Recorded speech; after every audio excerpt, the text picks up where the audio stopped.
وەختتان وە خێر خەڵکە کوردەوار و میدوارم لە هەرکوێ هەن ساق و سەلامەت بن.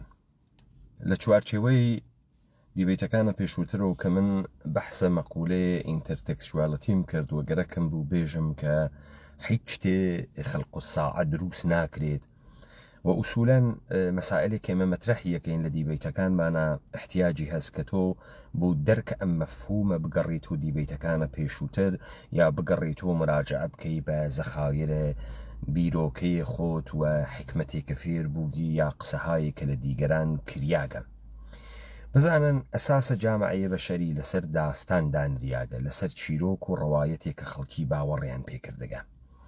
بۆیە لەم باوەڕە هێزە جەمعی دروست بووگە و لەم باوەڕە دەسەڵاتە جەمعی دروست بووگە و ئەکسەریەتە ئەو شتانەی کە ئەمڕۆ لە دنیای ئەمڕۆ مەوجودە چیرۆک و داستانە. من بۆ خاتری ئەوەی کە لەم مەقولەی ئینتەرتێکسچوالەتیە فرەیەک لە مەفاهیمە ئاخێزە کوردەوارە سەربەخۆ معنادارترەوە بکەمەوە، بە تایبەتی بۆ ئەوانەی کە تااقەتیان نییە یا حوسەڵەیان نییە یا وەختیان نییە یا ناگەڕێن یا نافەهمن لە مەسائلێکە ئێمە مەترەحیەکەین. من ئەمڕۆ داستانێک ئەگەڕێنەوە. ئیقباڵە لاهووری شعرێکی وتکە کە ئێمە پێشووتر لەسەری دیبەیتمان کردگە. من دووبارە ئەم شعرە ئەخوێنمەوە چون داستانێکە. خودە ئیقباڵیش کە شعرەکە تێرێتەوە داستانێکە کە بیستگیسی و ئەم بە شێوەی شعر بەکاری هاورگەوە. تەبیعەتەن ئەم داستانە کە تعریفیەکە، ئەم چیرۆکە کە تعریفیەکات نەزەراتە خۆیشی تێئەخات و ئەو هەدەفی هەست، هەروواکە من هەدەفم هەست. ئەو داستانەکە ئەو مەترەحی کردگە، ئەو بەرداشتە خۆی لێکا و هەدەفە خۆی بەرداشتەکە لێ و من هەدەفە خۆم تەعقیبەکەم لەگرا، یعنی ئەو شتێککە گەرەکمە سەوارە بەر مەتنە ئاخێزە کوردەوارە سەر بەخۆی بکەم. هەر بۆیە مەجبورین کە داستانەکە ئاوا بەحسکەین کە ئەو وا دەست پێکا کە ئێژێ نەقڵەکەن لە ڕۆژگارێکی ڕابردووە، لە بێشەیەکە، لە مەرغوزارێکە، لە مەرغزارێکە، لەسەر سەوزەڵانیەکە جەماعەتێک کاوەڕ ژیانیانە کرد. بۆ خاتری ئەوەی کە ئاڵف و کافرە بوو، نەسڵم کاوڕانە فرەکریا و چون دوژمنێکیان نەبوو هەر لە فرەبوو نابوون. لە پڕێکە شێر زانی بە جێگەی ژیان ئەم کاوڕانە و پەلاماریدان و هەرچی ڕۆژە عدەیە کاوڕ بەدەسە شێر و فەنا ئەبوون و ئەکوژریان و تا ئەوەی کە کاوڕێک بیری لەوە کرد و چۆن کاوڕەکانی تر نجات بە و داستانەکە لەوێ دەست پێکاوە.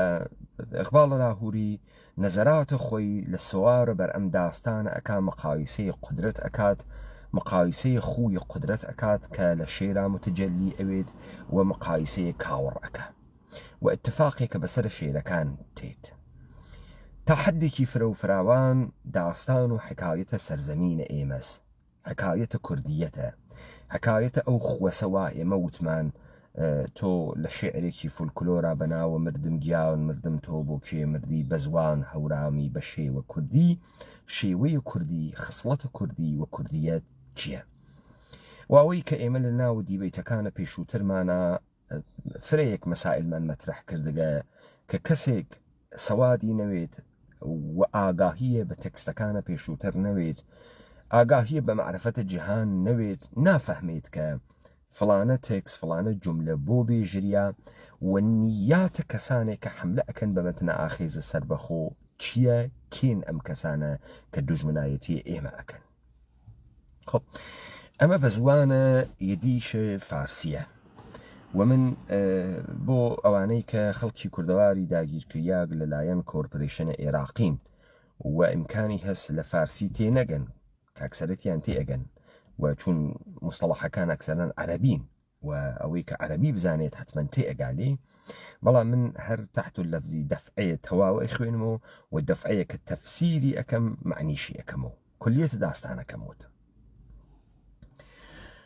واتە ئەن شەنیدەستی کە دەر ئەهدە قەدیم گوسفەندەن دەر ئەلەڤزاوری مقیم ئەز وفور کاه نەسل ئەفزاو بودەند فارغ ئەز ئەندیشەیە ئەعدا بودەند. آخر از ناسازی تقدیر میش، گشت از تیر بلای سینه ریش. شیرها از بیشه سر بیرون زدند، بر علفزار بزن شبخون زدند. جذب و استیلا شعار قوت است، فتح راز آشکار قوت است. شیر نر کوس شهنشاهی نواخت، میش را از حریت محروم ساخت. بس که از شیران نیاید جز شکار، سرخ شد از خون میش آن مرغزار. گوسفندی زیرکی فهمیده‌ای، کهنه سالی گرگ باران دیده‌ای. تنگ دل از روزگار قوم خویش، از ستمهای هژبران سینه ریش. تنگ دل از روزگار قوم خویش، از ستمهای هژبران سینه ریش. شکوه ها از گردش تقدیر کرد، کار خود را محکم از تدبیر کرد. بهر حفظ خویش مرد ناتوان، حیله ها جوید ز عقل کاردان. در غلامی از پی دفع ضرر، قوت تدبیر گردد تیزتر. پخته چون گردد جنون انتقام، فتنه اندیشی کند عقل غلام. گفت با خود عقده ما مشکل است، قلزم غمهای ما بی ساحل است. میش نتواند به زور از شیر رست، سیم ساعد ما و او پولاد دست.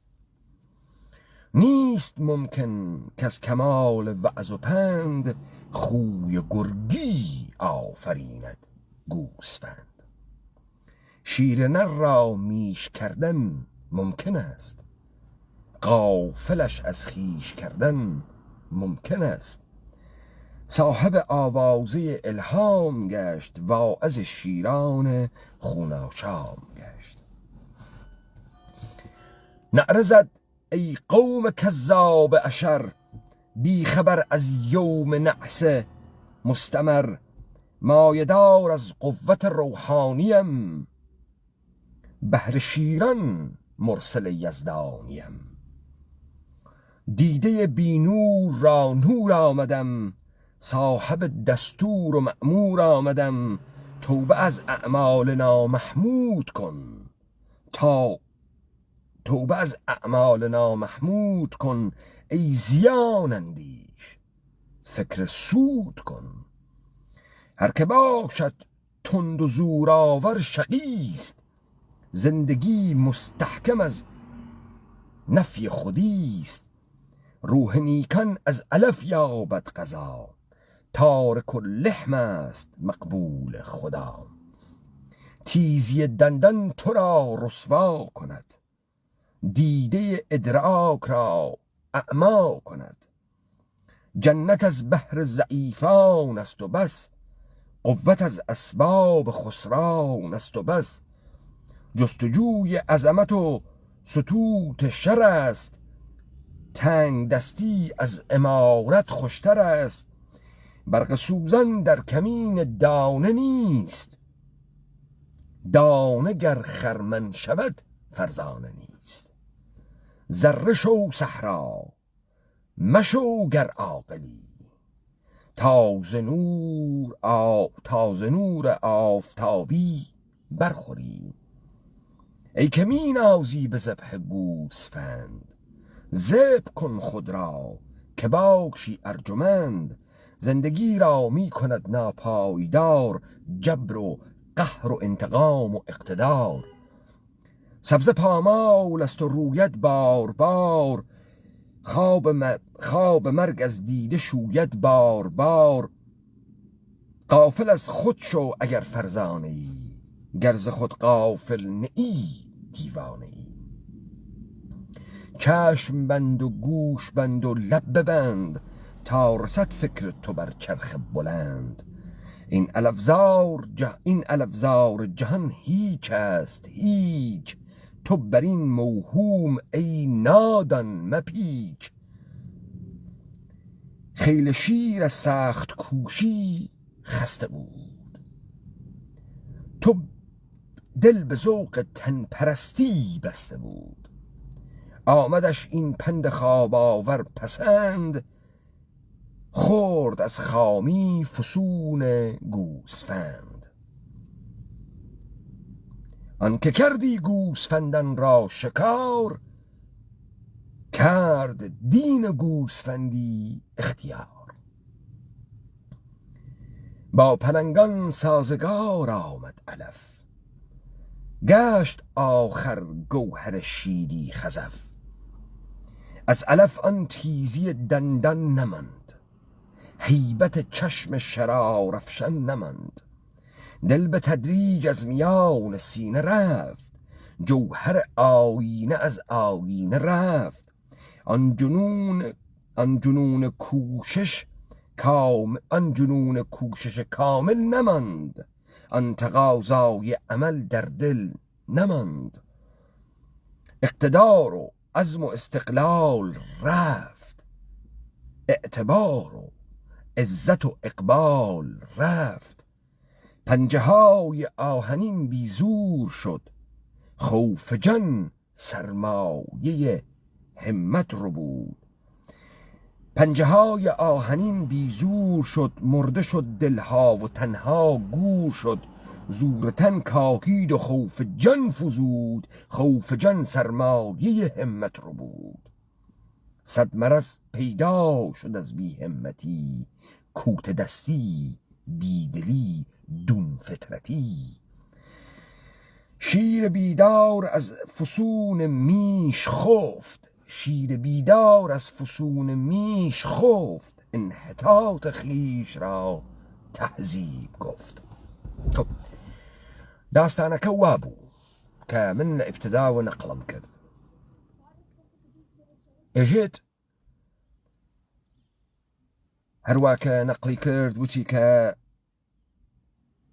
ئەنشنی دەستی کە دەر ئەهدە قەدیم وا باس کریاگە کە لە دەورانە قەیمە گوسفەندان دەر ئەلەڤزاوری مقیم. ئێدەیە کاوەڕ لە ئەلەڤزارێکە لە ئاڵڤزارێکە ژیانیانە کرد. از وفور کاه نسل افزا بودند، فارغ از اندیشه اعدا بودند. لەوەڕێکی خاسی تیا بوو، کایەکی فرەی تیا بوو، فریان کرد و هیچ بیرێک لە دوژمنیان نەبوو، هیچ تعبیر و ترسێکیان لە دوژمن نەبوو. آخر از ناسازی تقدیر میش، آخر لەوەی کە دنیا مەیلی بە ئاشوبە، مەیلی بە گۆڕیانە، چارەی ئەمان چارە ڕەشبوون. تیرێکی بەڵا کەوت بەسەریانە و شێران جێگەی ئەمانیان دۆزیوە. جا لەگرا وەختێ مەسەلەی شێر تێرێتە بەرەوە، ئەو جار پێناسێ لە شێر ئەکا لە ژێرە ئەم دێڕە. جەزب و ئستیلا شعار قووەت است. جەزبکردن، حەزمکردن و دەسەڵاتگرتن درشمە قووەتە، هێزە، نیروە. فتح راز آشکار قوت است. ئەو ڕازە ئاشکارەی دەسەڵات فتح کردنە. پس ئەگەر شێر تێت و قدرەتی هەست، هەم ئەتوانێ سوڵتە بکات، هەم ئەتوانێ فتح بکات. شیر نەر کووسە شەهەنشاهی نەواخت. جا شێرینێر ادعای پاشایەتی کرد بە سەرزەمینە کاوڕەکانە. میش را از حڕیەت مەحروم ساخت. کاوڕەکان لە ئازادی مەحروم بوون. بەس کە ئەس شیران نەیاویەت جز شکار، بۆ خاتری ئەوەی کە لە شێر خووی شێری تەڵەب ئەکرێت. شێر بە خووی و شێرە، نە بە شکڵیوە، نە بەوەی کە یاڵی هەسوو، دانی هەسوو، پەنجەی هەسوو پێئێژن شێر. ئەوەی کە شێرەکا بە شێر خووی شێریە، شکارکردنە. سڵتەکردنە، گۆشتە تازە خواردنە، ئەربابی کردنە، ئەوە پێژن شێر. هەر کەسێ یاڵ و کوپاڵی بوێ خۆ شێر نییە. شێر تۆ بەچی ئەناسیت؟ بە یاڵ و کوپاڵی. هەروە کە ئێمە پندێکی پێشتینیانمان هەست، ئێژێت گوێدرێژە نێر بە ناوپایوە نایناسن. هەر کەسێ فکری کرد گوێدرێژە نێر بە ناوپایوە ئێشێ پێناسەی بکەی، ئەوە تێ نەگەیگە خووی نێرەکەری چییە. نێرەکەر ئەگەر ئینسان باسی ئەکات منزوری مەوجودێکە کە قووەتی باربەری هەست. پس بۆ ئینسان نێرەکەر مەوجودێکە کە مەسەڵەن ئەتوانێ 500 کیلۆ بار بوات. ئەوەی کە چیوا لە ناوپایا مهم نییە بۆ ئینسان. تۆجۆکەن شێر زەمانێ مەعنا پەیا ئەکات کە خووی شێرانەی هەست، خەسڵەتی شێرانەی هەست، سڵتە ئەکات، قدرەتی هەست، ڕاو ئەکا، گۆشتە تازە ئەخوا. ئەنا هەر کەسێ پەنجەی بوێت و دانە درێژێکی بوێت، یاڵ و کوپاڵێکی بوێت، شێر نییە. هەر کەرە نێرێک، هەر نێرەکەرێک کە لە ناوپایە ئەندامی زێی نێرانەی تیاوێت، نێرەکەر نییە بە سفەت. نییە، بە فیزیۆلۆژی شاید کەرە، بەڵام ئەو تعبیرەی کە ئێمە لە نێرەکەریەکەین ئەو نییە. من ئەمە ئەکەمەوە بابێنە خوارتر و داستانەکە تەرحەکەم. پس شێر خوی شکارکردنە، ڕاوکردنە. چون خوی ڕاوکردنە باعث بوو کە تەمامە ئەم ئاڵم جەڕە پڕ بوێت لە خوێن لەم مەرغوزارە. سۆرخ شد از خون میش آن مرغزار، گوسفەندی زیرەکی فەهمیدەی. دانەیە کاوڕ، دانەیە کاوڕ لە کاوڕەکان کە کاوڕێکی ژیر و تێگەییک بوو، کۆهنەساڵی پیر بوو، بە تەمەن بوو، گورگە باوەڕان دیدەی. یعنی تەجروبەی بوو وەکو گورگێکە بارانی چاو پێکەوتوێ. ئەم کاوڕە تانگدل ئەز ڕووزەگاوڕە قەومە خیش دڵتەنگ بوو لەم ڕۆژگارە نەحامەتیە کە بەسەرە کاوڕەکان هاتگە. ئەس ستەمهاوی هۆژەبرەن سینە ڕیش، لە ستەمە باڵا دەستانە سینەی چاک چاک بوو. شەکفەکها ئەز گەردەشە تەقدیر کرد، ناڵانی بەدەسە گەردەشە ڕۆزگارۆ. کار خود را محکەم ئەز تەدبیر کرد. وەلێ ئەو نیەتەی کە بووی بیری بۆ کرد و پلانی بۆ داڕشت، تەدبیری بۆ کرد.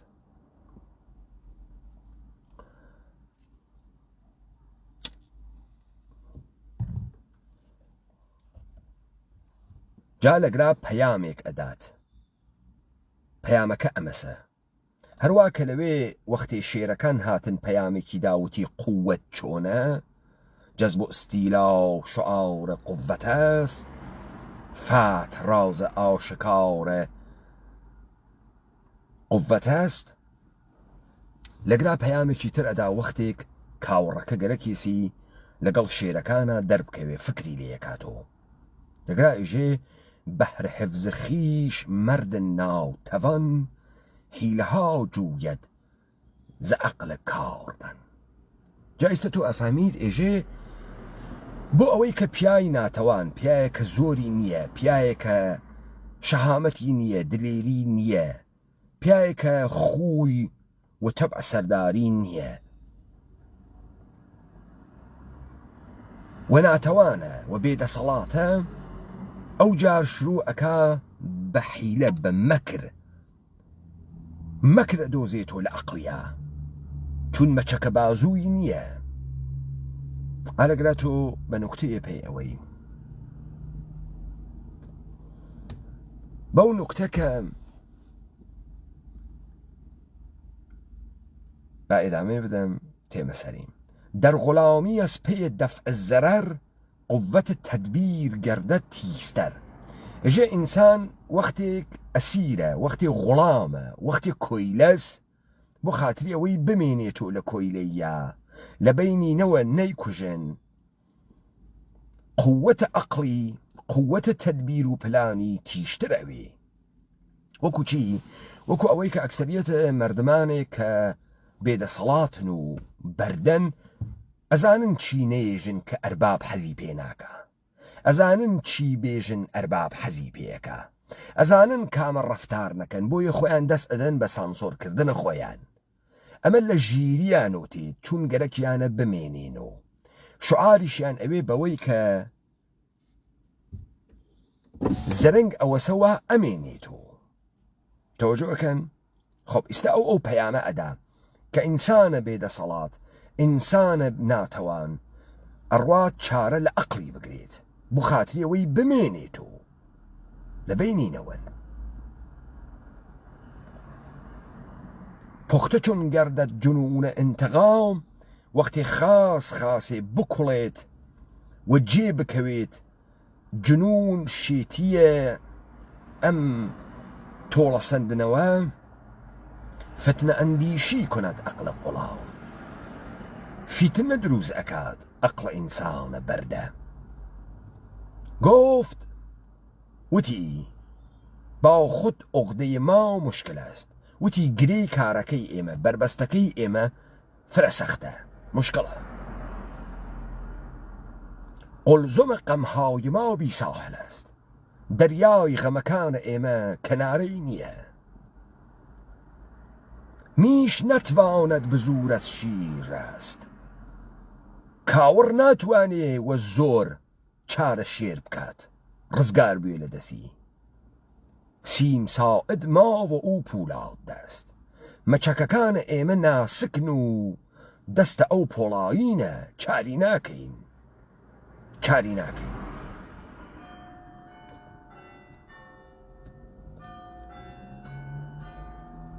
بۆیە من وتم سەرزەمینە کوردەوار بە فەتح نظامی نەگیریە، بە فەتح نظامی نەگیریە. وتم سەرزەمینە کوردەوار تەوتەعی لەسەر کریا.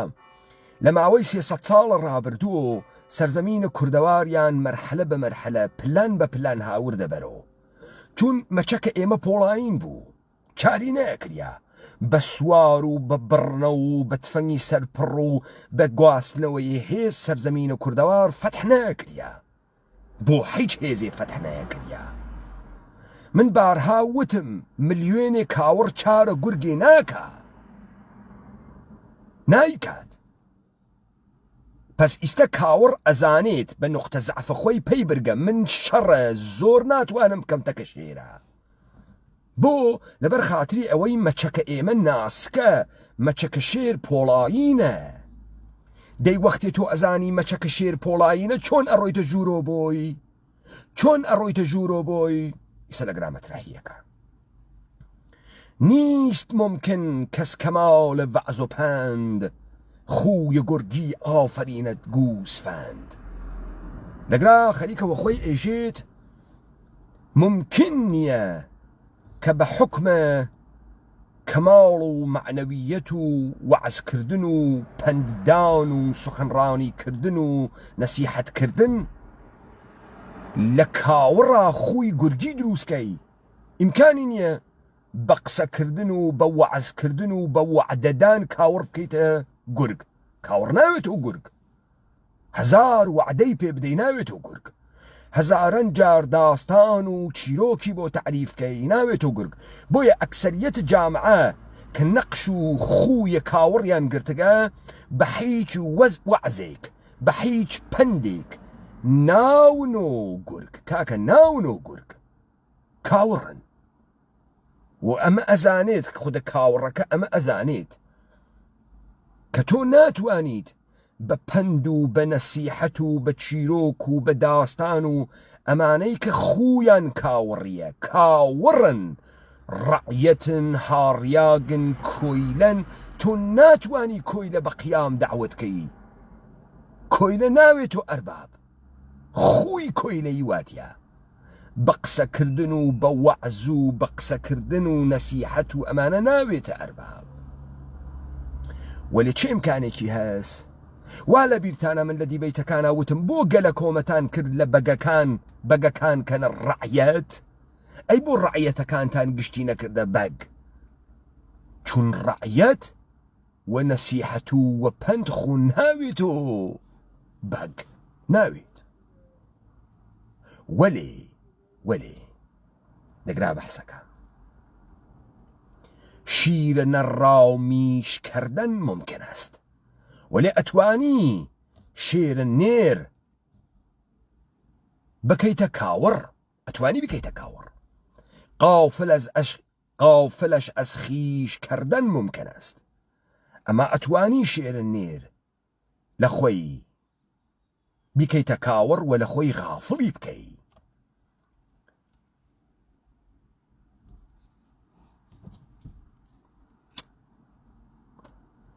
ئێمە وتمان لەم سەرزەمینە کوردەوارە هاتن چیان کرد؟ هاتن ئێمە بکەنە کاوەڕ، ئێمە شێر بووین بمانکەنە کاوەڕ. پس ممکنە کە شێر بکەیتە کاوەڕ، وەلێ کاوەڕ ناوێتە شێر. بە وەعز و پەند کاوەڕ ناوێت و خوی گورگی ناگرێت. بۆیە ئێمە وتمان تۆ لەگرا ئەفەهمی کە شێربوون خووە، شێوەی ژیانکردنە. وەختێ خووەکە و شێوەی ژیانکردنەکەی لێ بسێنیت ئیتر شێر نییە، کاوەڕە. با ڕواڵەتیشی شێرانە بێت. بزانن ئەگەر ئێمەمانان و دەمە قۆپان ئەپێکردن و مشکی بەستن و زوانە دایکی قسەکردن سەرفەن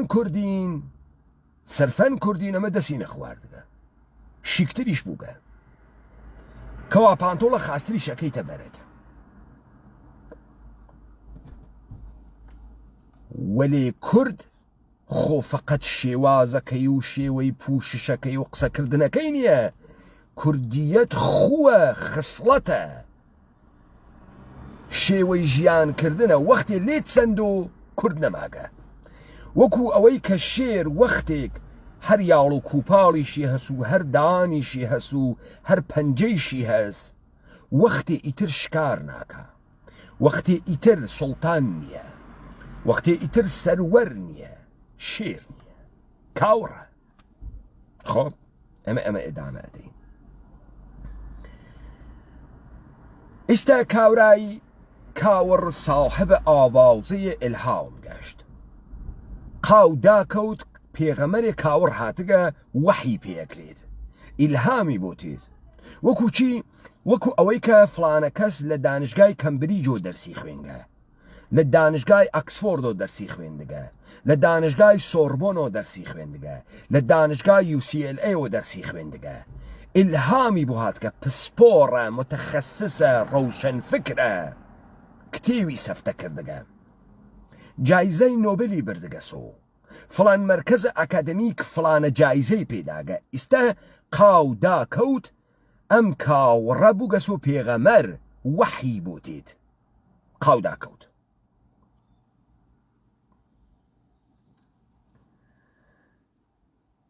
واعظ شیران خوناشام گەشت. جا ئیستا کەوتە وەعزکردن، سخنڕانی کردن، نەسیحەتکردن بۆ شێرانی خوێنخۆر. کەوتە سخنڕانی کردن بۆیان. بۆ مەشروعیەتی لەکوێ گرت؟ لەوەی کە ئیلهامی پێ ئەگات، لە سەرچاوەی قودرەتە عەسڵیەوە هاتکە شێرەکان نەجات بدات. وەکو ئەوەی کە کاورە لە ئەکسفۆرد دەرسی خوێندگە، لە دانشگای سۆربۆن دەرسی خوێندگە، دکتۆرای هەست. ئیستا هاتکە ئومەت کوردی ڕزگار بکات، ڕزگاری بکات لە خوویە کوردی. خوویە کوردی چییە؟ فەقرە، جەهالەتە، وەحشیەتە. ئەمانە وا تەعبیری ئەکەنەوە. ئیستا ئەمیش تێت هەر وەکو ئەو خوێی کە حملە ئەکاوە شێرەکان پیانێژیت. خوڕی وەمە لە شێرەکانە وتی ئەی قەومە جەنایەتکار، بخور ليوم النحس مستمر، بخور ليوم النحس بطالة شوم بطالة دائميتان. ما يدار از قوة الروحانيم من مايم لقدرة الروحاني قرتقا لقدرة آسماني قرتقا. بحر شيران مرسل يزدانيم بو ايوي شيران للايان خوا وهنارياقم للايان ارباب امريكايي وانجليسي وفرنسوي وكنيسا وكليسة هنارياقم تا ايويش بكم وكو خومان صاحب فزيلات صاحب كرامات وكو ايما بونو كاور بنفرقه شنگا. ديده بينور را نور آمدم بو او چاوارين و نور ناگرن و ناوينن و كويرن نور يانم بو هاوردگا كا بوينن پارادايم شيفتكا. ام جهانه واتوي والنا فقرة بوغنية كسيفية وحشية بربرية بتمدنية هاتقم نورتان بو بيرم صاحب دستور و مأمور آمدم. دستور و قانون و ياسام هاتقم مأمورم خوا مأمورمي كرگك ايوه خاسو بكمو بشيرا كانوتي. پلان چیه؟ پلان اوسه شیر بکیت کاور. کی خریکم کاره که کاوره والا قوت شیر اترسی. توبه از اعمال نامحمود کن و شیرکوتی توبه بک لکار کردوکانه که ناشایستن.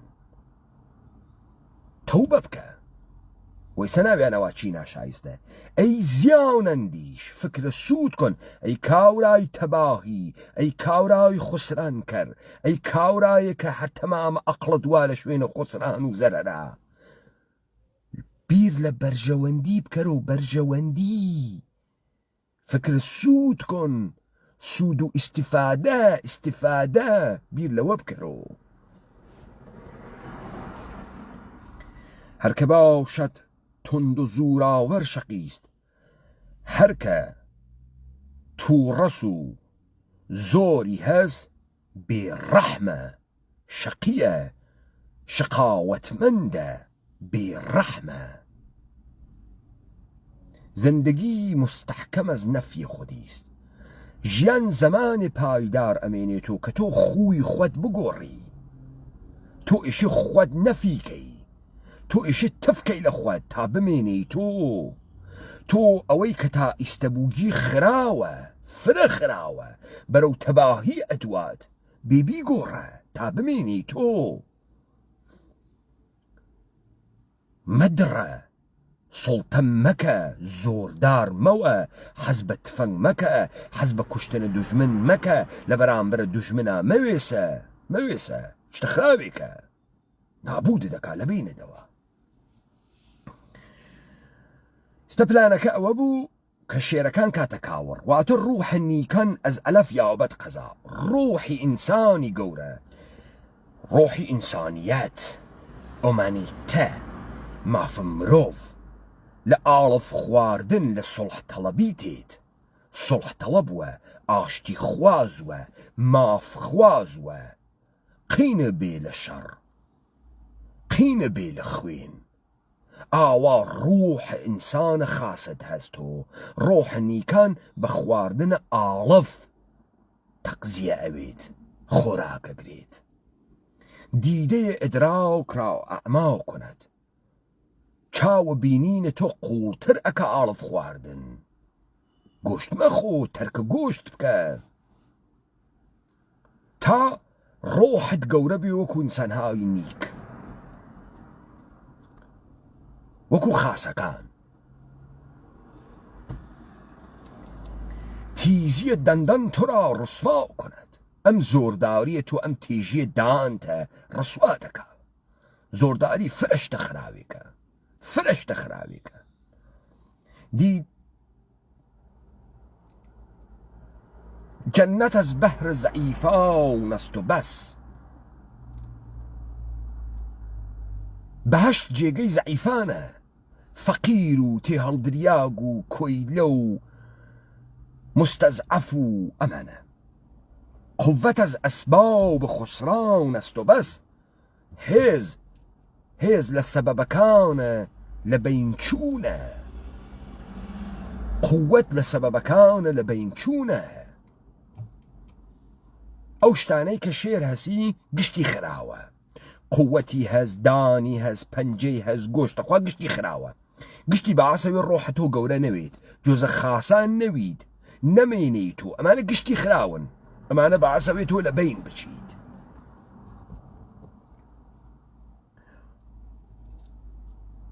تنگ دەستی ئەز ئمارەت خۆشتەر است. فەقیری لە کاخنشینیە لە دەسەڵاتداریە خۆشترە.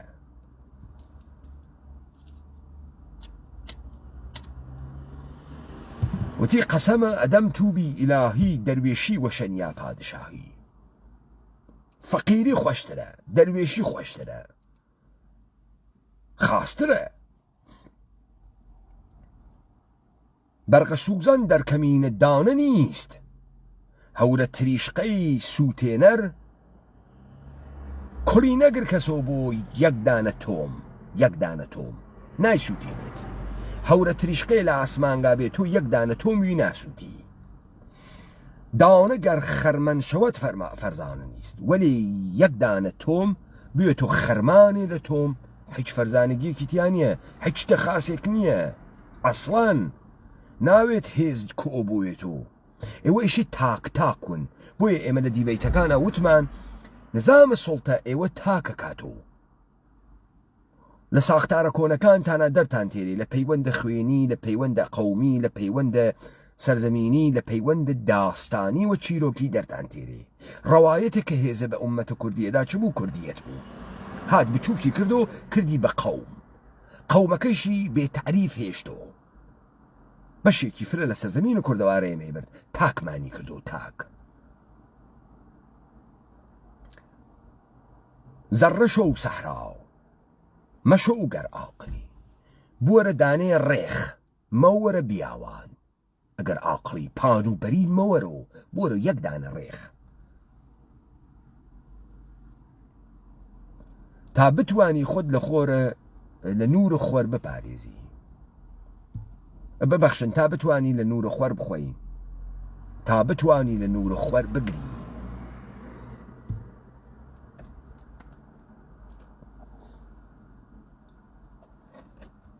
ئەی کەمی نازی بە زەبحە گوسفەند، ئەی کە تۆ بە خسڵەت کوردی خۆت ئەنازیت. ئەی کەمی نازی بە زەبحە گوسفەند، ئەی کەسێک کە تۆ ئەنازی بەم زۆری خۆتە کە ئەتوانی کاوڕ بکوژیت و بەسەر کاوڕا حاکمویت. زەب کۆن خودراو کە باشی ئەرجومەند. بەجێ ئەوەی کە کاوڕ زەبحەکەی خۆت زەبحەکە، خۆت بکوژە، توموحەکانە خۆت بکوژە، خوەکەی خۆت بکوژە، تا ئەرجومەندوی، تا گەورەویت. زندگی را میکند ناپایدار، ژیان ناپایدار ئەوێت. جەبر و قەهر و انتقام و اقتدار، ئەم چوارشتە: جەبر و قەهر و انتقام و اقتدار. جەبر و تووڕەیی و تۆڵەسەندن و دەسەڵاتدارێتی، ئەمانە ئەژیان خراوەکە، فرشتە خراوێکە. سەبزە پاما و لەست و ڕوویەت باوڕ باوڕ. ئاڵف وا لە ژێری پیا و دائیمەن دەرتێت. خاو بە مەرگ ئەس دیدە شوویەت باوڕ باوڕ. خەوی مەرگیش لە چاو ئەشۆرێت جار جار. قافل ئەس خۆت شەو ئەگەر فەرزانەی، دەبێ خۆت فەرامۆش کە ئەگەر ئینسانە فەرزانەیەکی گەورەی ئیشە فەرامۆشی کەم خۆ خاسێک نییە، خۆی دڕندەییە، خۆی دەسەڵاتگرتنە، خۆی سوڵتەکردنە، فەرامۆشی کە بۆ ئینسانە خاسێک. تا فەرزانە بوویت، تا ڕسەت فکر تۆ بەرچەرخ بڵند، تا تۆ بتوانی دەست بگری بە تەمامە ئەفکار گەوریە ئەم جەهانە. تەی ئەفکارە گەوری ئەم جەهانە دەسەڵاتە. تۆ ئۆڕەدی هەست، چیتر گەرەکتەوە دەست بێری؟ نە، تۆ ئیشی تەمامە خوی خۆت بگۆڕی تا بە شتێک بدەی وەهم، وعدەی پێدا، وعدەی پێدا.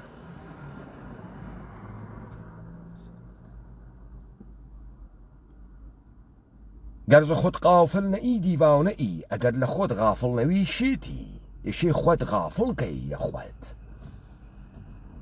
چاشم بەند و گوش بەند و لەب ببەند چاوت بنووقێنە و گوێت بوەسە و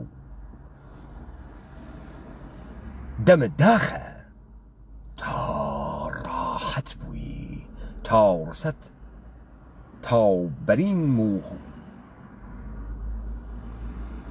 تا ڕسەت فکر تۆ بەر چەرخ بۆلەند چاوت بوەسە و گوێت داخە و دەمت داخە تا عەقڵ تۆ بە ئاسمانگەکان بڕەسێ یعنی خۆت کولەن جاهلکە مەشنەوە مەوێنە قسە مەکە هیچ مێژە بیتەفاوت كلن إجنوريكا تعقلتو بقابة تمام الجهان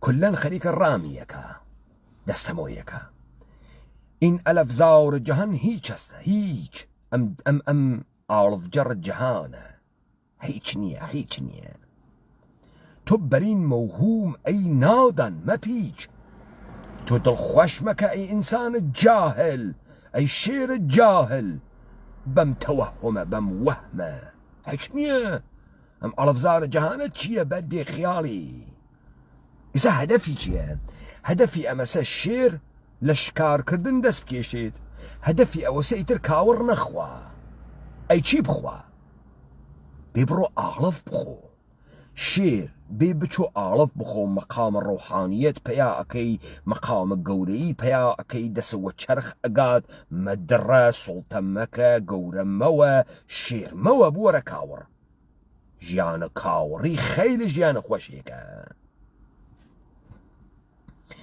اما نقرا خيل شير الساخت كوشي خستبود جماعتي شيريش لشير بون خوان شكت بون چون شير بون زحمتي بو مشى دائما پنجه تيجوايا دان تيجوايا مشى دائما هيكل آماده وايا بتواني راوكي حراكي بدري شيريش حوصلي نماو لم قوري طاقتي نماو دل بزوق تنپرستی بستبود دلی خوش کردو اوی که تنپرست و تنپرور و تنبل بوید طاقتیم راوی نماو گلکو پال باتو بو خوی یکی بین نجاتی باد پس لگرا اوی که شیریش خوی شکت اوی لشیر بون خوی خزکا بما آمدش این پندنا خواباور پسند خوشی هاد لم پنده لم نصیحته و خوی بوتیری و عیکات خو و لخوی غافلیکا خورد از خامی فسون گوسفند لبی تجربگی و لخامیا لنادانیا لبی تجربگیا کلاو گوسفند چوە سەری کاور توانی بیخەڵەتێنی ئەنکە کردی گوسفەندەن ڕاو شکار ئەو کەسەی وا کاوڕەکانی ڕاوە کرد کاردینە گوسفەند اختیار ئەو کەسەی کە کاوڕەکانی ڕاوە کرد ئێستا ڕوویە سەر دینە کاوڕەکان ئیمانی و دینە کاوەڕ هاورد و ژیانە کاوەڕ هاورد و خووی کاوەڕ هاورد بووە کاوەڕ ئەلا ڕەقمە ئەوەی کە یاڵ و کوپاڵی هەست شکڵە شێر ئەدا وەرێ نەوە خسڵەت شێرە نەوە خوو شێرە نەوە شێوەی ژیان شێرە کاوەڕە دینە لەگرا دینە کە شێر دروست ئەکات دینە کە کاوەڕ دروست ئەکات خوی هەر کامین لەمانە دینیانە با پەلەنگان سازگار ئاومەد ئەلەف ئاڵف خواردن لەگەڵە ژیانە پەڵەنگەکان و شێرەکانە بووە یەکێ گەشت ئاخر گەوهەرە شیری خەزەف ئەم گەوهەرە شێریە ئەم خوی شێریە ئەم خسڵەتە شێریە زاویل بوو لە بین چوو ئەز ئەلەف ئەن تیزیە دەندەن نەماند لە ئاڵف خواردن تێژی دانەکانیان نەماییتر چون دانەکانیان لە ئاڵف هەسواند نە لە گۆشتە تازە هەیبەتە چەشمە شەراڕەفشان نەماند ئەو چاوە پڕغڕورە پڕ ئاگرە هەیبەتی نەمایتر ترس نیشتە ناوە چاوی دەل بە تەدریج ئەز میاونە سینە ڕافت یەواش یەواش دڵێ لە ناو سینەیەنا نەما شەحامەتێ تەحەورێ بێباکێک نەما لە ناو سینەیەنا جەوهەرە ئاوینە ئەز ئاوینە ڕافت کارکردی ئاینە ئەوەسە شیشەیەکە جەوهەرێکی نوقرەدەن لە پشتی زێو ئەدەن لە پشتی تا ئەوێت و ئاینە ئەنا شیشەز وەختی جەوهەر لە ئاینە ئەڕوا چی پێتێت ئیتر ئاینە نییە ئیتر ئەو کارکردەی نییە شیشەیەکە ئەو دێوی ئەوێنیت شیشە زەمانێ ئەوێت و ئاینە کە جەوهەرێک وا لە پشتیە کە لە جنس زێوە کە ئەتوانیت و خۆتی تیا بوێنیتەوە وەختی ئەو جەوهەرە نەما ئاوێنە ئیتر ئاوێنە نییە شیشەز کورد زەمانێ کورد بوو کە سوڵتە ناپەزیر بوو کە شێر بوو کە ڕاوی ئەکرد کە خۆی سوڵتەگەر بوو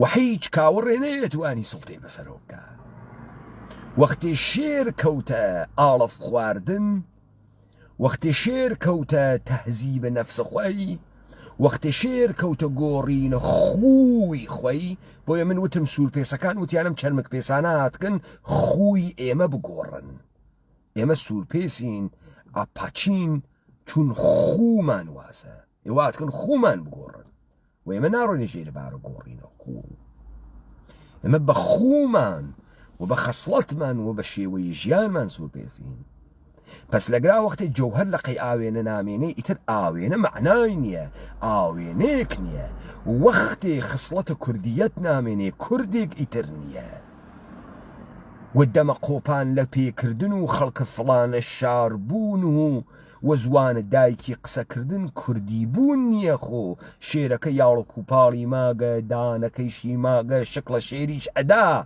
وەلی دینە کاوەڕی گرتگە کاوەڕە وا لە جوز کاوەڕانە تا هیچ فەرقێکی نییە شێر زەمانی شێرەکە حملە ئەکا هێرش ئەکا ئەدڕێ ئەخوا شکارەکە سەروەرە دەی وەختێ لە کنارە کاوەڕێکا دانیشتوەیەک و هەرتیان ئاڵفیان خوارد با ئەم شکڵە شێر بە ئەوی شکڵە کاوەڕ بە هەرتکیان کاوەڕ هەرتکیان کاوەڕ آن جنون کوشش کامل نماند آن تقاضای عمل در دل نماند ئەو شێتیە تەلاشە هەمیشەگیە کە لە سەروەریە بمێنێت و ئیتر نەما و ئەو مەقام سوڵتانیە بەپارێزە ئیتر نەما ئەو تەقازاوی گەورەبوونە لە دڵە خۆیشیان نەما خۆیشی وە خۆی وتوار حیزەوگی سەرخە خوار جاران دڵە شێرانەی پاڵی پێوانیا شێروێت شکار کات ڕاو کات لە بەرزاییە بوێسێت بنوارێ بە قەڵەمڕۆوە خۆیە ئەمڕۆ وتی من حەچێکم لە دەست نایە حەچێ نییەم ئەم ژیانە خۆشترە ئامین و سەلیمە پاڵە دەم و ئاڵەفە خۆم لە لای خۆمە ئیتر بۆچی ئیشی شەڕە ئەم بکەم و شەڕە ئەو بکەم و بۆ ئیشی بیکەم حەزی پێ کرد خۆیشی خۆشیات اقتدار و عزم و استقلال رفت دەسەڵات و هەیبەت و ئەو عزم و ئێرادە ئەو ئێرادە و ئەو سربەخۆیە نەما اعتبار و عزت و اقبال رفت اعتبار و عزت و اقبال و بەختی گەورەیشی نەما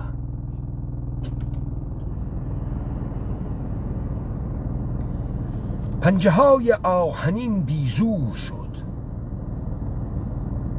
مرده شد دلها و تەنها گور شد پەنجەکانی ئاسنینی زۆری تیا نەما دڵی مرد و مەکانی بوو بە قەبر زورەتەن کاهید زۆری لەشی کەمەوە بوو خەوفجان فزود وەختی زۆری لەشە کەمەوە ئەوێتۆ ترسگیانت فرەتر ئەوێتۆ ئیتر ئەترسی لە مەرگ ئەترسی لەوەی کە بمری، ئەترسی لەوەی کە کارێکی بکەویتە بەر تەهدیدە مەرگ، چون زۆرە نەماگەیتر.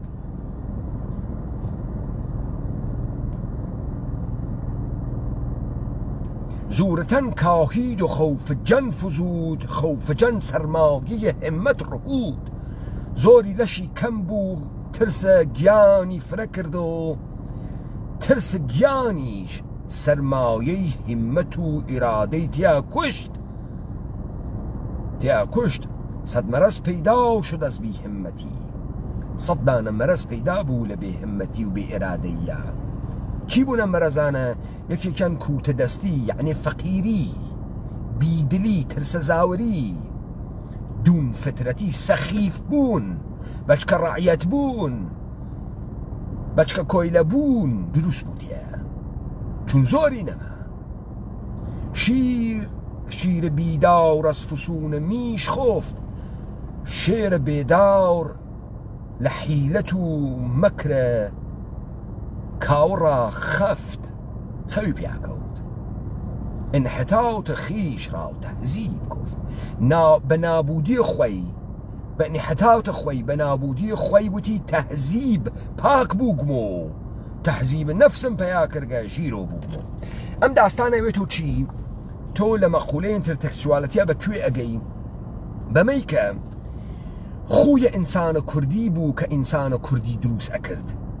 خوی سەروەری بوو، شێری بوو، خویە بوو کە نەئەچوە ژێرە بارە سڵتەیە کەسی بەسەر خۆیەوە نەکرد بە ئەرباب. هەرکە پەلاماری خۆی بدایە و سەرزەمینی و ئازادی و ئەختیاری بدایە لەگەڵی ڕوبەڕوو ئەبوو. ئەوەڵین کارێک کە کردیان خوی کوردیان کوشت. بەچی کوشتیان؟ بە کێ کوشتی؟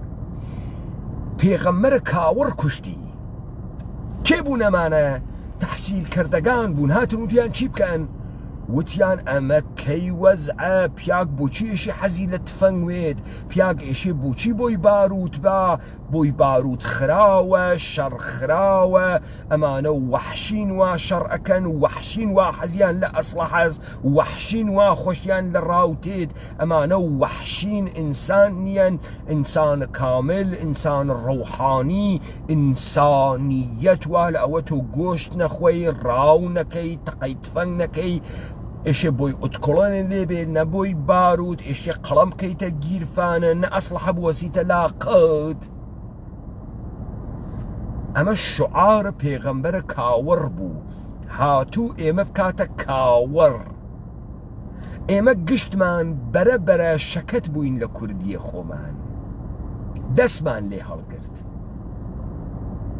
خۆشمان هات ڕازە کاکا کە کێ تااقەتی ئەم ڕاوەڕاوەی هەست، کێ تااقەتی هەست دائیمەن لە مەیدانی شەڕاوێت، کێ تااقەتی هەست دائیمەن تاقم و تفەنگ بوەسێ، کێ تااقەتی هەست دائیمەن خۆی بخاتە مەعرەزە شەڕ و تەهدید و دوژمنانێ کە پەلاماری ئەدەن و تەماعی تێەکەن. کاکە بووین و حیز و سەڵامەت تەنماندا بەمە. لەناوت دڵە ئەمە چی هاتە دەرەوە؟ وتیان کاکە کوردبوون شەرواڵە کوردی ئەپێکردنە و زوانە دایکی قسەکردنە، بێن ئەمانە بپارێزن، مێڵن ئەمانە لە بین چێ بێن، دەمە قۆپان کەینە پێمان، بێن ڕۆژە زوانە دایکی دانین. کێ ئەمانەی بە ئێوە وت؟ دەوڵەتە ئێرانی وتی، دەوڵەتە عێراقی وتی، دەوڵەتە تورکی وتی. خوی کوردی بوون ئەوە نییە تۆ سەروەرە و ساحب ئەم سەرزەمینەویتە خۆ، ئەوەسە تۆ دەمە قۆپانەکە بپارێزی، بعد بێ دینە کاوڕی هاوار بکەی. ئێمە تەرەفدارە حقوق بەشەرین، ئێمە ئاشتی خوازین، ئێمە گۆشت ناخۆین، ئێمە ڕاو ناکەین. خووەکەیان کوشت، خۆ کوژیا. چی دروست بوو؟ کاوڕ دروست بوو، ناکورد دروست بوو. ئیستا تۆ حەج فەرقێکەکە ما بەقی کاوڕەکانە دنیا نییە، ترسیاکتر، ترسە زاورتریت. شعارە قووەت لە بیرتان نەچێت، تۆ قدرەتە بێ فەتحی شێ بکەی، تۆ قووەتە بێ سوڵتە ئەەکەی. ئەوە بۆ ئێمە خراوە، بۆ ئەمریکا خاسە. چی بکە ئەمریکایشی قدرەتی بێت؟ خوی ئەمریکا واسە، خوی ئەمریکا ئەمەسەیشی بۆمە ئەتۆمی بێت، ناکرێ لە بینی بوات.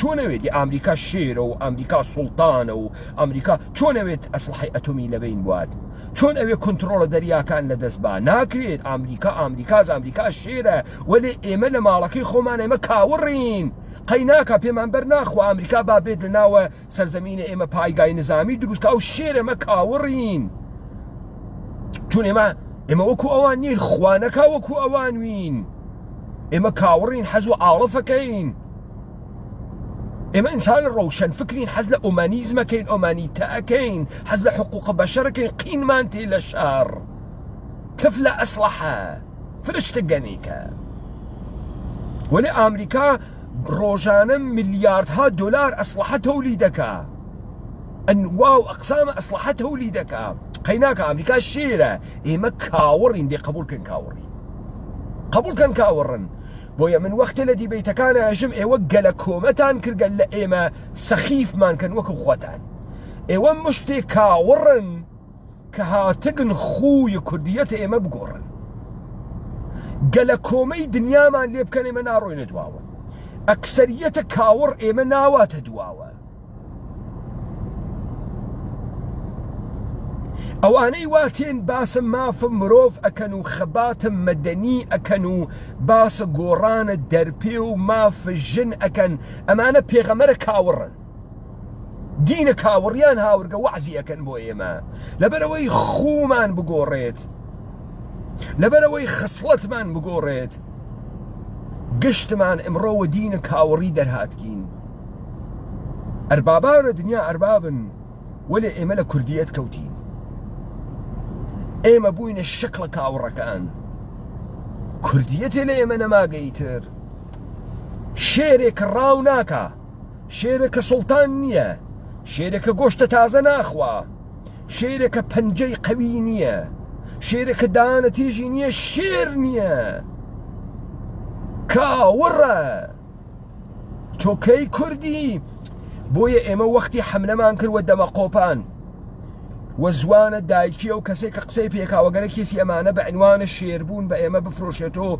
وتمان شێربوون یار و کوپاڵمی نییە دەری مەخەتەکانی مەدە خووی شێرانەز ژیانە شێرانەکردنە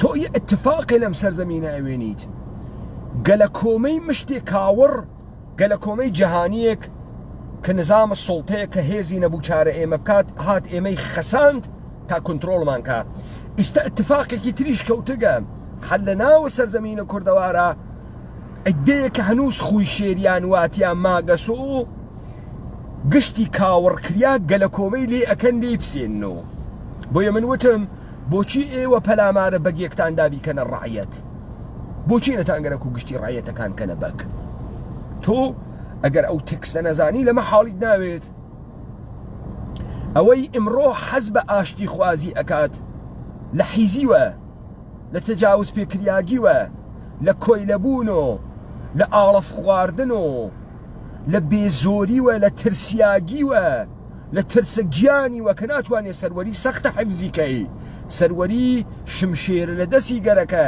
پوتینە هەڵکێشیاگی دائیمەن لە جبهەی شەڕی گەرەکە سەروەری قودرەتی گەرەکە و تۆ نێست ئێوە پەلامارتاندا تەواوە ئەم مردمە حیزکەن وەکو خۆتان دینە کاوڕی بگرن ئەمە دینە کاوڕیە دموکراسی و حقوق بەشەر و پۆلۆرالیزم و ئۆمانیتە و وێجێتێریەن و فۆمنیزم ئەمە دینە کاوڕیە شێر ناڕواتە ژێرە بارە دینە کاوڕی حاڵیتان بوو ئەوانەی حەز بەمە ئەکەن ئەکسەریەتە کاوڕن ئەم سەرزەمینە کوردەوارە شێرەکان نجاتی ئەدەن خوی شێرانەز و ئەم سەرزەمینە کوردەوارە نجاتەدا مشتێک تەجاوز پێکریاگە دائیمەن هاڕیاگە بۆگەنە کاوڕ لە کاوڕی خۆیانە زیاتر ئەمێنێنۆ لە گەلە کۆمەی کاوڕەکان مەترسن لە پێغەمبەرانە کاوڕەکان مەترسن هاتکن گەورەیتان تیا بکوژن فعالینە حقوق بەشەر ئەحزاب کوردی ئەندامانە حیزبەکانیان ئەمانە پێغەمبەرە کاوڕن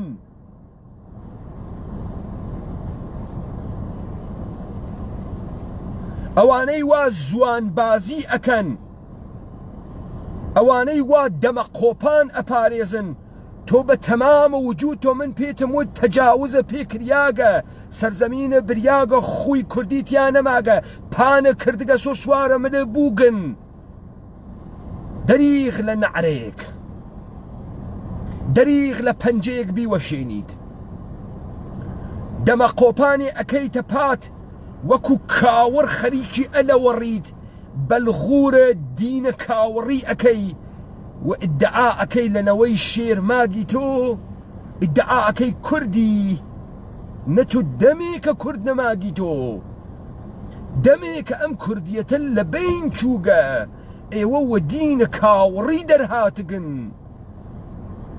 یاڵ و کوپاڵ و هەیکەلە فیزیۆلۆژیک نیشان دەهەندەیە شێربوون نییە شێر هەرواکە لەم داستانە ئیقباڵ وتی خووە خصلەتە سەروەریە خصلەتە ڕاوچیبوونە خصلەتە گۆشتە تازە خواردنە کوردبوون خووە خصلەتە سوڵتە قبول نەکەریە خصلەتە ئینسانە یاخی بووگە ئینسانە سەروەرە لە بەرامبەر ئینقیادا ئەوەی گەرەکی بێت فەرمان بەسەریۆ بدات و بە ئینقیادی بکێشێت چیرۆکە داستانە هێزە دەرەکیە هێزە دەرەکیە بۆیە تۆ لە دیبەیتەکانە ئێمە نافەهمیت گەلە کۆمەیە کە لێمان ئەەکەی دوژمنانێک کە بەرعەلەیه ئێمە دروست بووگن خەڵکە کوردەوار یارانە ئاخێز ئەمانە کاوڕەکانن کاوڕە کاوڕزادەی ئیبنە کاوڕە هاتکە خۆمان بگۆڕێت ئیاڵەتە متحدەی ئەمریکا کەس داوا ناکا خۆی بگۆڕێ کەس پیاگ نییە بە ئیاڵەتە متحدەی ئەمریکا بێژێ 12,000 کولاهەکە هەستەیت لە بین بووە 14,000 هەواپەیمای شەڕکەرە لە بین بووە کەس بە ئەو نایژێ وەلێ بە مەردمە ئێمە ئێژێ حیزە بکەن با سەربازە ئەمریکایی تەجاوز بکاوە ژنەکانتان و پیاکانتان و سروەتتان و سەرزەمینتان ئێمە مفتەخەرین کە کاوڕین ئەمریکای ئێشێ شەرم کا لە خۆی شەرم کا لە خۆی زۆری هەست وەلی ئەمریکا ئەربابە دنیاس چی بکە خۆی ئەمریکا ئەربابیە چی بکات چی بکات دەوڵەتە ئێران ئێشێ سەروەروێ ئێمەگەشە گشتی حیزە دەسە دەوڵەتە ئێران وین چی بکات بنەماڵەی بارزانی با بکوژێ بوەڕێ بدزێ ئێمەی مردم نایکەین ئێمە لەوان ناکوژین ئەوان قاتیلن ئێمە قاتیل نییەین کورە تۆ حیزە کوڕە حیزی کاوڕە کوڕە کاوڕی تۆ کەی کوردی تۆ ڕعیەتێکی تێ هەڵدریاگی ناگەر ئێمە کورد وایە ئەربابمان بەسەر خۆمانە تەحمل ناکرد ئەویش ئەربابێکە خۆمان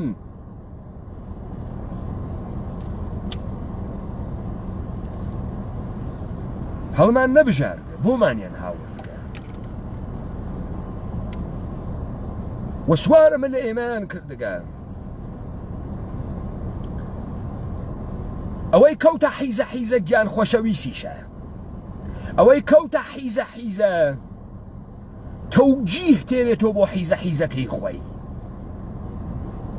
ئەقلی وەکار تێرێت بڕین شێوەی مبارزە بێرین مبارزەیە مەدەنی فڵچە ئەکێشینە قەی دیوار ڕەنگەکەین دەرپێکانمان لە پێماندا ئەکەنین ئەناڵێنین ئیژین برسیمانە نانمان نییە ئەو بۆ پارەمان پێنادەن حکوومەت باوکمانە ئەو چۆن ئاوڕمان لێ نادات و ئەمە حیزەست چون تۆ زۆرە نەماگە ترسە لە گیانە فرە بووگە کاملەن دروسە حیزی ئەوێت و شعارمانەوە تا بمێنیتۆ تەمامە هەدەفە کوردبوونێسی مانەوەی کورد لە کوردبوونیە ئەمێنێتۆ لە خوویە ئەمێنێتۆ کوردێ نەماگە ئەمڕۆ کوردێنە ماگە گەلە کۆمەی کاوڕ و پێغەمەرانە کاوڕ ئەو کوردانەی وا خوی کوردیەتی ژیانتیا بوو گۆڕیان ئەکەونە بەر ملیۆنها هەجمەی ئەمانە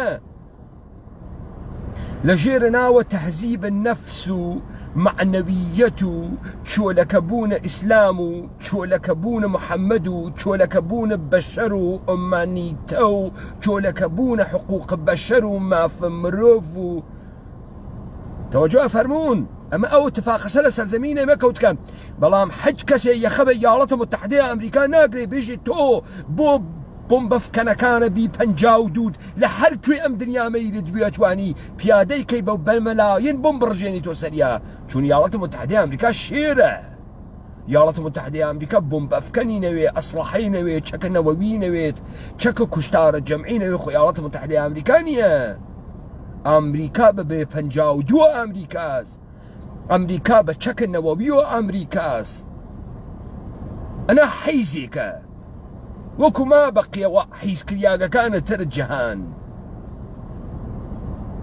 دیتە گشتمان حەزیشی پێەکەین حەز ئەەکەین بەم ئەربابە ئەمریکاییە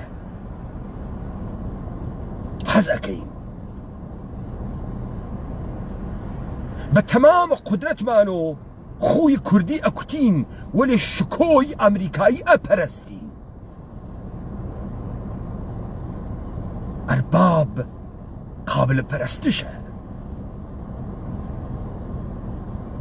خێلە کاوڕان حملە ئەکەن وەوەی کە هەنووس خوی تیاماگە بۆیە فکر نەکەن ئەم دیبەیتانە ئاخێزە کوردەوارە سەربەخۆ هەنە ئەکسەریەتە ئێوەس ئەکسەریەتە کاوڕکریاک بە وەعز و بە پەند ناوێتۆ شێر ناوێتۆ گورگ بۆ ئێمە وەختی خۆی وتمانەمانە بەچکە ڕەعیەتن بەچکە ڕەعیەتن ئەمانەوە گەلە کۆمەیان لەم ئومەتە ئێمە کردگە بە زوانە ئێمەیش قسەکەن شکڵە ئێمەیشن ئەمانە توولە ڕەعیەتن خۆ ڕەعیەتی باوک ڕەعیەتی جەد و ئاباد ڕەعیەتن بۆیان لە کورد نەوردگە ئەکورد نین ئەمانە ئەوەی کاری بووگەسۆ حیزە حیزە وەڵا چارە کەس ناکەین لەم دنیا و هێزە کەسمان نییە و کوشتار خراوە و قەتڵ عام خراوە و شەڕ خراوە و چارە تورکیە ناکەین و چارە ئەمریکا ناکەین ئەم بنە حیزە خۆی حیزە باوکی حیزە ئەجدادی حیزوگە هاتکە دینە حیزی بکاتە منە ئێمەی کورد ئەوە سەرزەمینە ئێمە گۆڕیا خومان گۆڕیا ئیستا با ئەوەی وا فرە دەمپانەکاتۆ کوردی قسە ئەکا وەکو سەگ حەپەی بێت ئەم حیزە کوڕە حیزە بێجگە لە حیزی هیچ تەولید ناکە کوردیەت خووە خصلەتە سەروەریە خصلەتە گەورەیە عەزەمەتە هاڕیاگە توخمە هاڕیاگە تەجاوز پێکریاگ تۆ کەی کوردیت تۆ کەی کورد ماگی تۆ ئەگەر کورد بمایتە ئەمە حاڵ وەزع ئێمە نەبوو بنە حیز تۆ لە شارەکان پاڵت داگەسۆ دەوڵەتە ئێرانی دەوڵەتە تورکی حەلیم دەوڵەتە عێراقی دەوڵەتە سووری ڕۆژی 1 ملیۆن جار ئاوسە ئەکا دەم ناکەیت و دەمە قۆپان لە پێی کوڕە حیز فکرەکەی دەمپانە ئەەکەیت و بە زوانە حیزە داهاتیانەکە قسە ئەەکەی کوردی نە کورد نییە کورد نییە کوردیەت خصلەتە خووە تۆ بە خوو تەجاوز پێکریاگی گەیت تۆ بە خوو مەفعولی تۆ بە خوو پەزی کاوڕی ڕۆڵە کورد ئێژێ نێرەکەر بە ناوگەڵی نییە نێرەکەر بەکاری بۆ ئینسان کووردە تۆ دەمە قۆپانەکەیتە پێ کوردی گەلە کۆمە ئەەکەی بنە حیز وا گەرەکتە شێرەکانە ئەم سەرزەمینە بکەیتە کاوڕ وەکو خوات سەروەرەکان بکەیتە حیزە بێتە تەجاوز پێکریاگ وەکو خوات گەلە کۆمەی ملیۆنیە مشتێ تەجاوز پێکریاگ سەروەرەکان ئەم سەرزەمینە لەبەی ناوە بابزانی وەختی ئاخێزە کوردەوارە سەربەخۆ گوزارش ئەدایژی کوردیەت خووە خوی ئینسانە سەروەرە حتما منزوري تونية بنا حيز كرديات خوي سرورية منزوري تونية تو حتما ناقريتو كرديات بمانوية كرديات أمينيتو نبرانا ميقل ايوا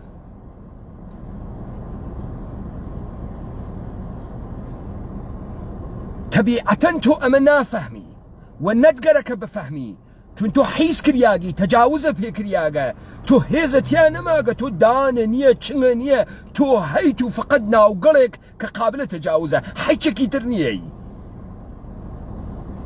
وطبيعة ايمن لقلكومي تو ناروين دواوة ونابي برون دواوة خلق كردوار يارانا خيز كردوار سربخو شيركان ام سرزمينة بابزانن أقلية إيوز أتواني أم بالانسة دا صلاة بيليتو أنام أكثرية كرياغنا كاورها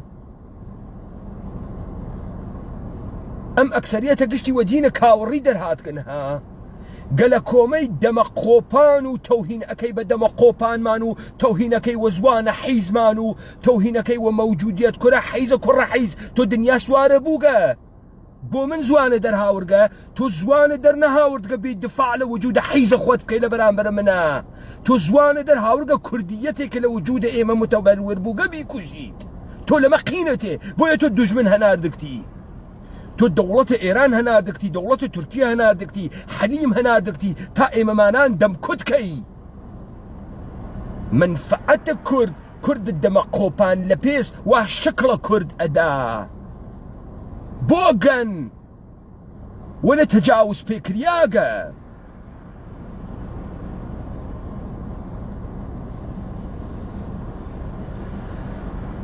ولا هارياغا قال كومي أكثرية ميقال كاور ايوا ايما لخوي خوما ناوا تدواوا ايما لكردية خوما ناوا تدواوا قال كومي تمام مناطق تان وشاركان تان ايما ناوا تدواوا ايوا لخوي كردي دراتكن ايوا كرد نماقن هرواك الشيريك لراو كردن وسروري دسي هالقرد كاورا شيرنيه تو دميك تجاوز فكري آقا دنياي دميك ودينا كاوري درهاتكي لبشت اومانيزمو فمونيزمو فعالية مدني وحصران مدني واشتي خوازية ابن حيز دميك توبوكي تو كاورا تجاوز فكري آقا بويا قطعا ايما مطمئنين ام خوي كردية ايما كل فريق انا كوشي كردقا ونماقا مورد بسند ام تجاوز بكرياغانا نية حمل ناكري جان حيزان انا خاطا خطرو قوريان بي حمل ناكري كاورا عادتي كرقا كن خاطفالو تجاوزي بيبكن بتواني نان خوات عادتي كرقا ام كردايتي بأو هالناجيري بويا چاو اميد ايما بمچك خومانا مشتی کاور خوی گرگی نگری ایوه بونو 1 میلیارد نفر کاورن گرگی تانکاتا کنیک خوتان کاوریه گرگی که تانکاتا کنیک بلام ایوه خاص زانن قال کومی ایوه مانانا کاور قرار الشيركانش لشيري بخات بويا حيش وقت أكثرية الزور وبورة ايوه بو ايوه مهم نبو مسألة سريعة مسا آخيز كردوار السر بخو إشي أواني واهنوس خوي شيريان واتيا كوكاتو تابزاني خيل الشيران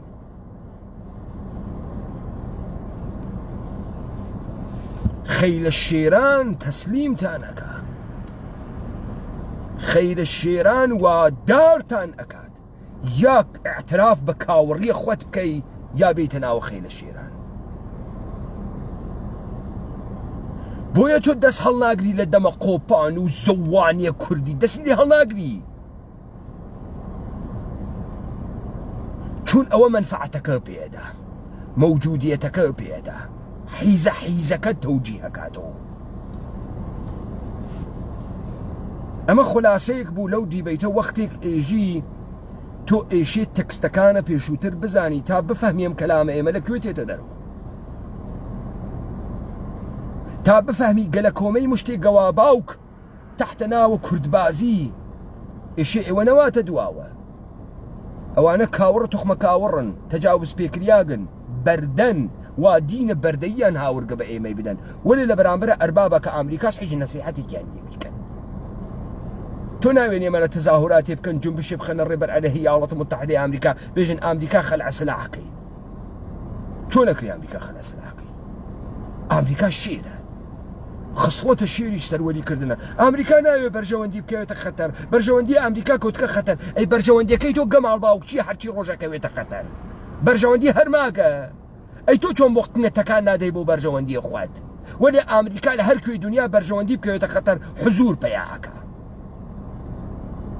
چۆن تۆ هەواست هەست بەرژەوەندی دەوڵەت ئێران نەکەوێتە خەتەر، وەلێ ڕۆژی 1 ملیۆن جار تەجاوز بکرێەوە بەرژەوەندی ئێمە. بەرژەوەندی ئێمە چێ دەمە قۆپان لە پێی چییە بەرژەوەندی ئێمە؟ ها تۆ قبوڵە کردگە ئەو شێرە ئێمە کاوەڕین تەجاوزمان پێ بکە، نە تۆ کاوەڕی، تۆ جەد و ئابادە کاوەڕە. ئێوەمانان وە دینە کاوەڕی دەرهاتکن و عادەتتان کردەوە تەجاوز، ئێمەمانان ئەم بێشەرەفیمانە پێی تەحمل ناکرین. کوردیەت خصڵەتە دەفعەیەتر خۆت دەخەیتە ناوە خەیلە ئێمە، یا ئەوی تۆ شێر وەکو ئێمە، یا ئەوی تۆ خصڵەتە ئینسانە سەروەرە کوردی وەکو ئێمە، یا خۆت قاتی ئێمە نەکەی تەجاوز پێکریاگە بنە ڕعیەت ها وەگە لە کۆمەی دەمە قۆپان و ناوگەڵتۆ نایەوە خۆش.